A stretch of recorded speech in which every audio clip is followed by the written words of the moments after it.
صغاري الحلوين، ما هو الحرف الذي تعرفنا عليه بالأمس؟ أحسنتم، حرف الخاء. وكالعادة يا صغاري نتعرف على أشياء كثيرة بحرف الخاء. ما هي الكلمات التي تعرفنا عليها بالأمس؟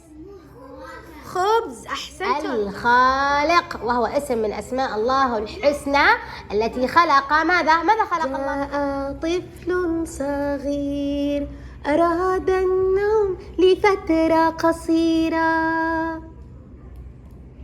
في وقت الظهيرة. جاء طفل صغير أراد النوم لفترة قصيرة في وقت الظهيرة.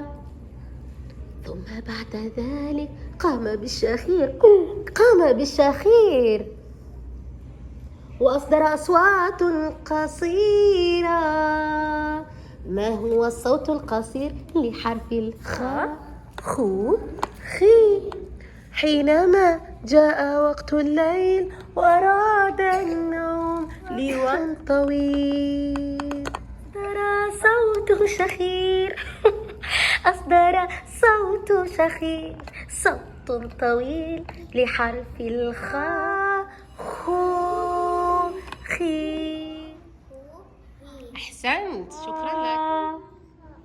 خو، خا.